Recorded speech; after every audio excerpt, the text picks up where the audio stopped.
tonight, though, they have a little test first against the Portland Nitro. This is going to be a very interesting game. I would agree with you. I really want to play this game up, but unfortunately, Nitro, they're missing a lot of their players. A lot of their players play for Rhino, and they're out at PEC this weekend. And I counted about 9 players or so that are gone for that. Their roster's 15, so they're looking a bit...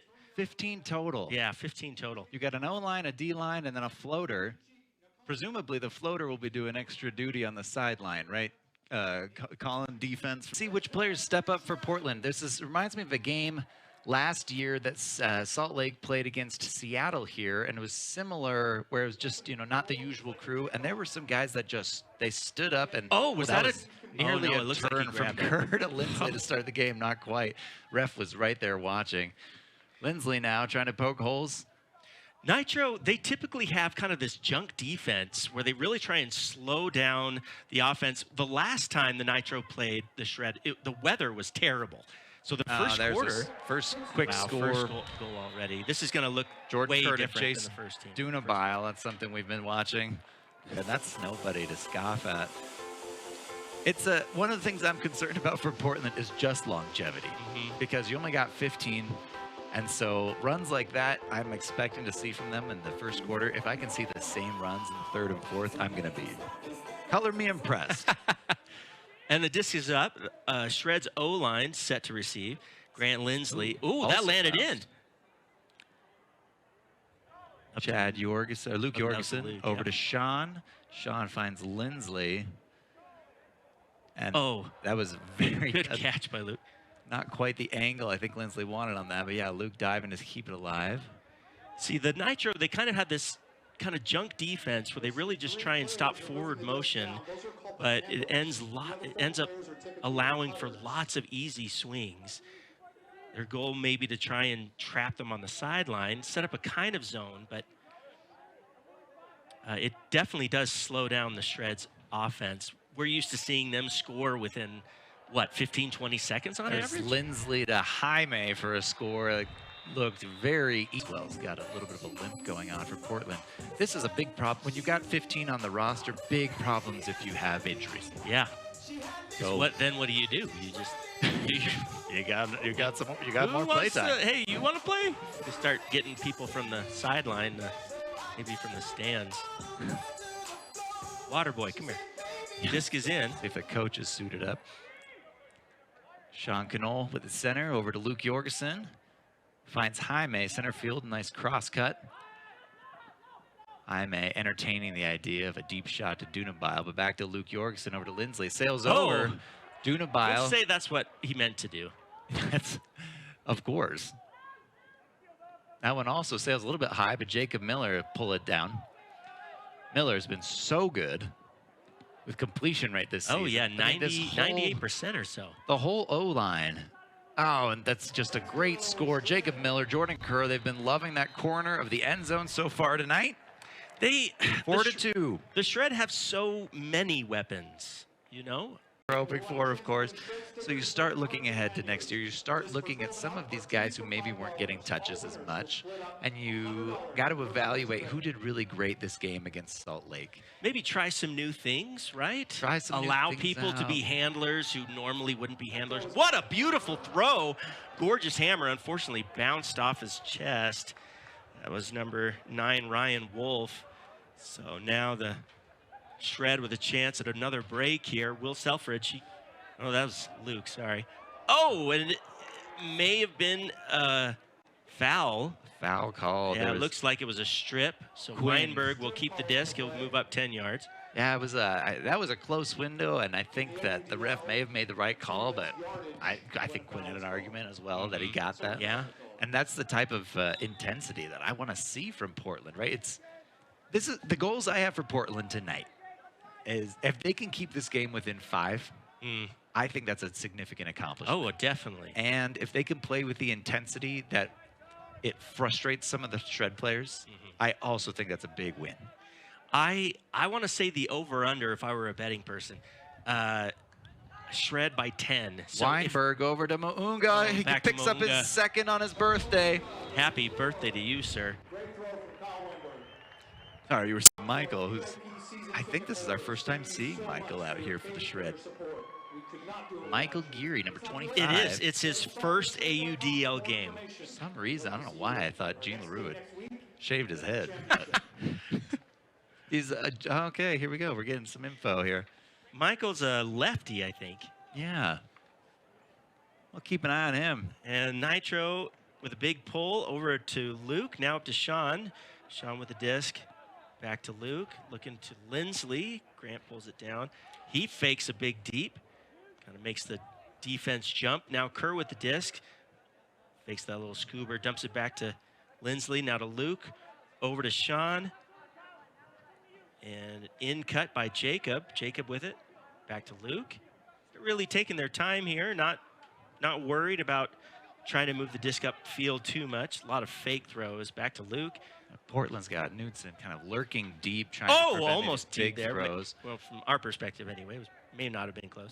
Sean gives it back to Luke. Really just kind of moving it back between the three handlers back there. Gives it back to Jacob. Back to Luke. Back, threads that needle through Sean. Up to Lindsley. Back to Sean. Back to Kerr. Kerr's looking. Yeah, he slows it down. Little gut shot to Luke Jorgensen. Picking up another goal in that corner. All right, we just got word here. Jake Johnson is is the player wearing 0 on his jersey with the white hat backwards. He's walking out right now. Yeah, that's right. For an O-line point. Meanwhile, we have Jake Blauer. Kyle Blauer, excuse me. Oh, okay. Kyle. Salt Lake only allowing 1 turnover this quarter. It's Max. And he decides to roll it out of bounds. They set up a quick double team. There. This double team off of the sideline pulls has been, I think, just brutal for some players. Mm-hmm. Especially this year when the pull is further up the field. You know, there's Blauer. You can set up that 2-man double defense a little bit further down. And it's a quick Rueda score. Finds Patrick Boermeyer for the score. Big spike, emphatic, getting a little bit of momentum back for Portland. I like it. 8-4 now. You know, you take your goals. Easy win, but especially since you have the Empire coming up next week, if this is your rep before potentially the biggest game of all of their lives so far, you really want to come out guns blazing the entire game to get you ready for that game. Yeah, get used to a certain intensity of play. Right. Of course, the Empire coming off a narrow margin of victory against DC last week. Those games are always so close, aren't they? It just breaks my heart for DC. Ooh, and that is a clean run through. Oh no, they're calling the foul on that. Okay. That's another foul. Unfortunately, Quinn getting called for a second, even though it's a second run through that was very close to not being a foul. Sean Canole now with the disc. Sean Canole, of course, has earned himself a bit of a reputation for being a deep thrower. And defenders picking up on that, trying to take that away a little more. Yeah, he has more hucks than anybody else in the team, pretty much double more than anybody else. Has a pretty high percentage of his huck throws are completed, though, over 65%. Kerr finds Sean in the end zone. And again, that's a dangerous throw from Jordan Kerr. That lefty go hungry and explosive on some of those throws that I think they're going to be contested in ways they haven't been in a while this championship weekend. The weapons that Empire have, it kind of reminds me of just how many weapons the Shred have. But I'm so excited for next week because it'll feel like a championship. An unstoppable force meets an immovable object. Yeah. You know, you have. Oh, there's a big hammer over the top. Beautiful hammer. Collected. That was Ryan Wolf on the reception there. Portland's off to the races. And for the score. That is a beauty. Patrick Boermeyer to GK. And that stops the bleeding a little bit, 10-5. Even though you did your job.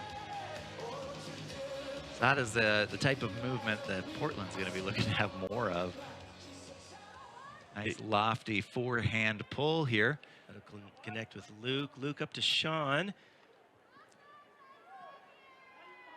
Back to Luke.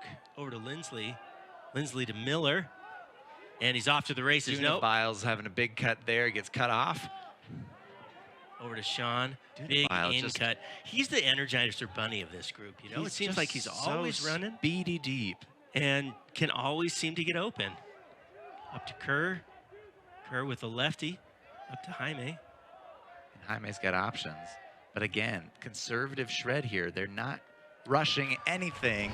Lindsley will find Kerr again in that inside end zone, pulling this game 11-5. I think it could happen. It could. I think it could happen. DC, they've got the tools to do it. They just need to get into a game against New York Empire, and they're due one. You know what I mean? Yeah. They've lost by 1 to them. It's overtime on buzzer beaters enough times. And it's happened at those buzzer beaters, like, how many times? 4 or 5 times where it's come down to the last point and it's been a buzzer beater.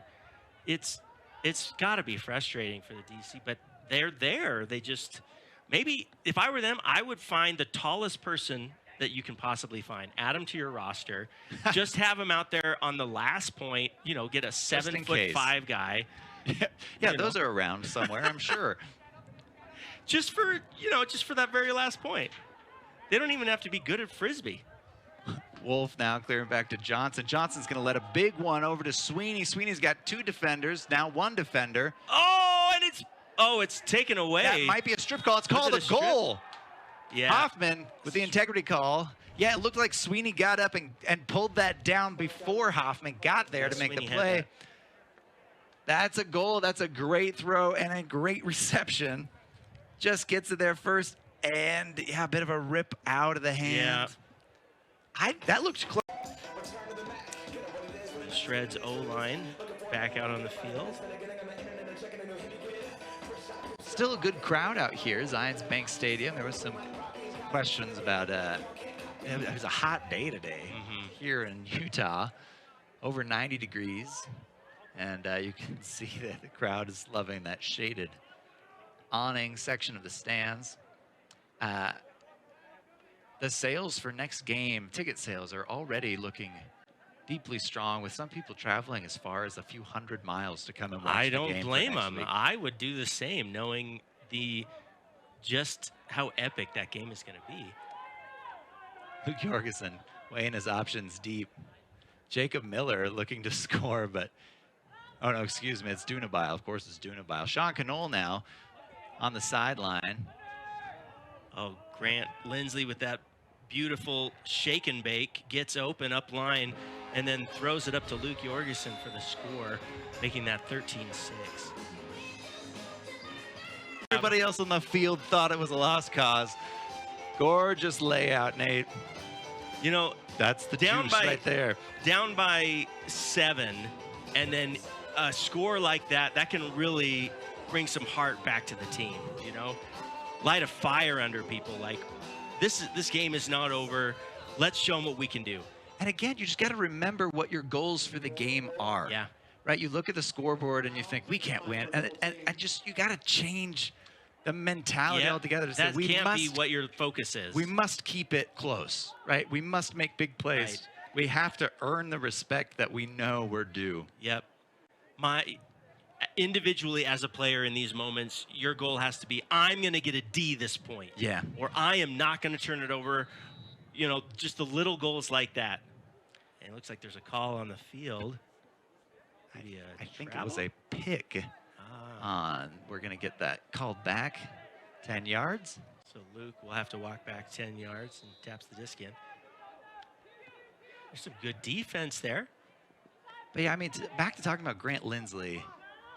I think what you were saying is exactly right. There's a big portion of the Salt Lake Shred team that is used to asking for permission to be a part of the ultimate a tournament or community or whatever it is. Right. And adding some of these players like Jaime, like Grant Lindsley, to say, hey, listen, you got the skill, then you got the game.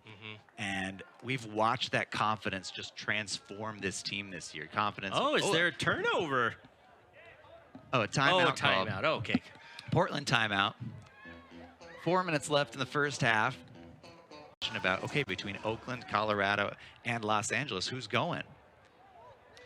So many teams have strengthened their roster this year, and really, I mean, the AUDL has really progressed just this year, and it's going to be so exciting to see over the next couple of years which Jordan teams. Kerr showing off that beautiful. dangerous inside backhand, finds Jaime streaking.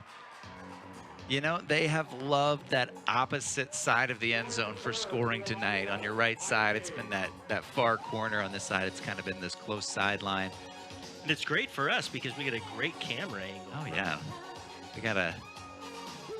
Did Let's give Jaime a shout out here. Has Jaime always had that mustache? I think he started growing that recently. I'm going to be honest, it's been 11 years, this mustache and I, so... Everyone always asks, yeah, you did No Shave November? I said, yeah, something like that. Gene LaRue, big pull. Portland trying a little side stack. This might be a called play here. Ryan Wolf. Oh, he'll huck it deep. Rueda or Wolf, who's it going to be? Oh, it's just a bit too far for him. Joel Clutton, though, showing off a little bit of speed, reminding people why he's dangerous as a deep defender there. LaRue picks up the disc. That was a dangerous... Will Selfridge saving another disc from being down. Oh, Clutton roofs and able to pull that down. Something about Clutton that almost every catch he makes, you think it's a roof. It's, Even when it's just like a midfield like, wait a throw. minute. No, actually, that looked just normal. caught it. It just his plane is just above a lot of people. But that's kind of what... If Salt Lake has been missing something this season, I think it's been kind of the height of a Joel Clutton. That's going to sail right out the back. Wow, too much juice on that. They have had, I mean, for example, they've had Johnny Hoffman, who's been good in the deep space. Johnny's been good. Jordan Kerr is taller than you remember because he's doesn't usually, you know, have those big, tall plays. Right. He's not in the spot on the field for him. 6'1", maybe? I think he's like 6'4". No. 6'3". 6'3", 6'4". Confirmed. Really? Yeah, exactly. That's what I'm saying. It's like he doesn't strike. He's quietly tall. Oh, Tony Maunga sailing over, doesn't make a play. Nakano now finds Johnson. Johnson faking. Whoa! Back Wermar. Wolf. Out of nowhere. Wolf is going to shoot it to Nakano. Nakano chasing it down. Oh, that's also too far. Sails out. That's the thing. I mean, Nitro, they have their break chances sometimes. And they end up, more often than not, throwing it away fairly quickly. I mean, I know that this is a D-line out here, but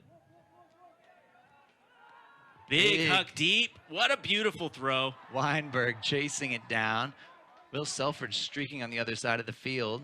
Oh, no. Bounce it off his chest. That's a quick turnover. I don't... I'm going to check on something before I say it. There's a timeout call stopping the game. There's 1:20 left in the half. Yeah, it's an unusual kind of bounce off Will Selfridge there. Yeah. They were up by 5 in the first quarter, and they ended up losing by just 2 points. But the weather was a huge factor.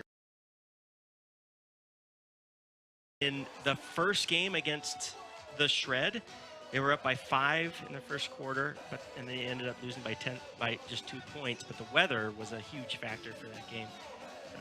The weather was about the exact opposite as it is today. Pretty much. Some interesting takeaways for the Shred. Big hammer pull. All right, again, Oh, just going to sail Yep, over that's what I the mean. head of Rueda that time. it's kind of turning into a huck fest for the Nitro when they have those opportunities, and they, unfortunately, a lot of the time will turn into just be a turnover. Geary picking it up. Fun to see him getting so many touches tonight. Yeah, good for him. His first game. He was injured most of the season, so now he's finally been okayed to play. There was, I mean, Everett Saunders had such an iconic D to end the big game against Colorado here at Zions Bank, and then leaves the season to go serve a mission for his church, Church of Jesus Christ of Latter-day Saints. But it left the fans in kind of a lurch, wondering, well, who's going to fill that role? Because he was not a quiet defender on this line. Right.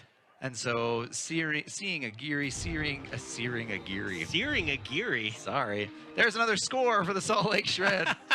Big butt spike firmed up that third position. So they'll be facing off with DC Breeze for decide who's going to have that game to go against New York. We are still waiting in the West here to figure out if Los Angeles or the Oakland Spiders will be facing off with the Summit. We got game on. We'll come back to the other side of the bracket a little bit later, but got some more exciting action here from Salt Lake. And Jordan just a Kerr, little lefty what was hammer that? over the top. What? That was the situation next week. New York coming out. They play Colorado first. And again, like, it's so easy to get caught up in the hype and the headlines and the excitement. Colorado could beat New York. Yeah, they could. And if that's the case, it changes the whole mentality in that game. I'm not sure if that helps or hurts the Shred mentally if Colorado were to dispatch the big giant from the East. Wouldn't that be incredible, though? And Colorado could do it, for sure. It is not an easy road trip. Here's a big throw. Ryan Wolf. He'll connect, and he's going to need some help as he's the only one over there. Running a little give and go. And he gets the score. Emphatically just spikes the disc. As he should. That was a great run. And nobody was anywhere close to him. Egging on the Shred fans. What? It's 19-8 now for Salt Lake Shred. Yeah, channeling a little bit of Colorado's Atkins there, trying to get at the crowd. I will tell you something. I have never heard such a ground rumbling set of jeers and boos as when Alex Atkins did Will Selfridge just drive the bus goal. I mean, it resonated in the booth on the other side of the field. And to his credit, there's been a lot of chatter about that play. To his credit, I don't know if Atkins exactly realized. I think he and Jordan Kerr had been kind of chirping on it. Don't miss that game. That'll be really exciting. Meanwhile, Atlanta has the #1 seed in the South. And then, is this right? The Flyers and the Soul, they're still getting decided as to which seed they'll be, the 2 and 3, but they kind of have both clinched the spot. So but still figuring out who will host that first game. I see. All right, back to the game. It looks like there's a double team set up. Immediate fire down the line, and could be a quick score here. Back to Taylor. 19. Taylor finds Rueda. Oh, tries to get. Rueda gets double teamed. It's in a difficult corner now. Stall count rising. Big double team. And a big backhand. Oh, what a grab! Wow! He has. Oh man, his highlight reel is incredible. Athletic. Just so many plays like that where you don't know what's going to happen, but he just has cat-like reflexes. Oh wow! Nakano, incredible. It's not often you see. He had the wherewithal, the jump for position. Oh. He felt defender coming. He felt Max coming in. He jumps for the disc, but also jumps kind of backwards with his shoulder to make sure. Yeah. See how he's turning there already? Just the wherewithal to know the defender. Salt Lake D-line have been very good at punishing offenses quickly for mistakes. Yeah. Sean Knoll is going to pull that to half field, I believe, a little past half field, which is basically very much in range for the goal now for him. Yeah. That wouldn't even be difficult. Could do that with a kid on his hip. Jacob Miller. He has done it with a kid on his hip before. To Jace Dunabile. What a beautiful throw. Visionary cross-field forehand. Just catches it in stride. 21-10. Dunabile padding his stats. Yeah. Jace Dunabile has the second most goals. As there's 6 minutes to go in the third. Weinberg with a big arcing place with 4 goals. I think we'll see quite a few more from him. As there's 6 minutes to go in the third. Weinberg with a big arcing pull. Nobody wants to try to catch that. Again, right back in that corner. They get it off the bounce. Just one of the best pullers in the AUDL, in my opinion. Johnson, he has some room to work here. Salt Lake Shred, a little bit of a junky zone, trying to clog up throwing lanes. Yeah, I think they're just trying to slow him down, just eat that clock up. Tony Mounga on the mark now. Stall count rising. Rueda's threatening deep against Chad Jorgensen. Sweeney with the disc fakes that deep huck. Oh, and it's blocked. What a beautiful hand block. Kind of had to shake his hand off. And a little turnaround to Joel Clutton doesn't connect. Seat up too. Ian Sweeney says, "Don't get cute." Yeah, that's. We might be down, but we're not out. Worry. And it gets double teamed. I would not want to be double teamed with a wingspan like Joel Clutton's involved. But that's going to be a foul on the double team. We've seen that a couple times against the Shred. Yeah, Johnson upset with the call, wanting to just keep the disc moving. So the disc will go back. That is another theme we've seen a little bit with the referee calls and the AUDL, that sometimes you would prefer the advantage, like as they do in soccer often. Oh, body in the back. Rueda just gets knocked over. They'll keep the disc and go up 10 yards. But things are getting a little sloppy. Yeah, you could tell the Shred are a little upset with themselves for letting that turnover happen. So maybe a little too feisty on the defense, trying to get the disc back. Sweeney, though, over to Johnson. Backhand. Johnson looking for an in-cut. Finds Rueda. Rueda's got Wolf streaking deep. It's double teamed. Oh, has to dump it back. Back to Johnson. Johnson to Rueda nice to keep it alive. He's got Sweeney. He's also got Caswell kind of open on the far corner. Oh, nice layout, but still missed. Weinberg will pick up. Gene LaRue over to Will Selfridge. Selfridge finds Clutton. Clutton's got Tony Mounga streaking deep. He's going to make the throw. But Rueda diving Beautiful layout. Tony still caught. Keeps possession. Back to Hoffman. Back to Tony, and he gets an assist. Wide open to Chad Jorgensen. 22-10. 3.5 to go in the third. Yeah, we're running into difficulties towards the later end of the season. This year, I know it's been a heartbreaking season, especially, like I said, it's hard to stress just how big of a loss Leandro Marks is, who was, he was always in contention for leading the league in yards. And, I mean, they've just, their team has really lacked consistency. They haven't had a really consistent O-line. Only 4. Jordan Kerr running now. Dunabile wide open for his 5th on the night. So, but the Nitro, they've only had 4 of their players play in all previous 8 games, and tonight only 3 of 3. Yeah, we got the sun finally dipping behind the mountains. It's eliminating that glare, and we get a little bit of a better coverage of the field. Just light-wise, it's more of a more consistent wash. That glare and the shadow that gets cast from the canopy, from the crowds and the stands there, that does affect players as you are trying to squint and then adjust to the shade and back and forth. So especially when it's creeping halfway across the field, that can be rough sometimes. And the disc is in. They're setting up this double team again. See how Joel Clutton. Weinberg and Joel. Oh, he's got such hops. Oh, kind of pushes him away. And they're going to call that on him. Yeah, it gives him 10 yards. Kind of, I think jumping up and down made him, kind of fall into him a little bit too much. Yeah, the referees have been a little bit more scrutinizing on that call this year than they were last year. And I think rightly so, because the double team is already such a hard thing to deal with. If you allow the double team to get too physical, it kind of becomes a little bit overpowered in some ways, I think. And so you have to respect the mark. And I mean, it's more true to, I think, the way Ultimate is played in a lot of other places as well, where you have to respect the space of the handler holding the disc. Here's a shot.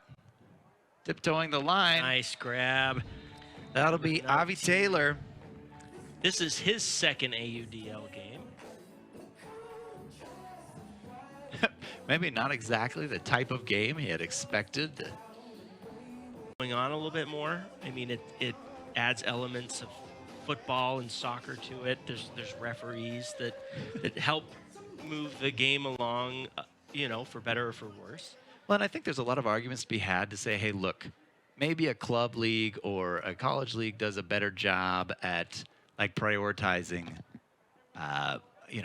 like development of players or spirit of the game or all of that. And that's all great. There's nothing quite like a dollar bill to force you to make something grow right in the eyes of spectators and in the eyes of just fans. And, oh, here's a shot that's going deep. What a grab. No way. That's a foot race. And Quinn is going to come out on top again. I think that's Oh, no, Lucas excuse Henry. me. That's Sorry. Henry, 82. 27-13 now. 6 minutes and 44 seconds left in the fourth. Henry showing what he can do in his first inaugural debut with the AUDL. So good for him. Yeah, just finding a hole in that defensive system. Going close to that sideline, both teams have found so much success with in that end zone there.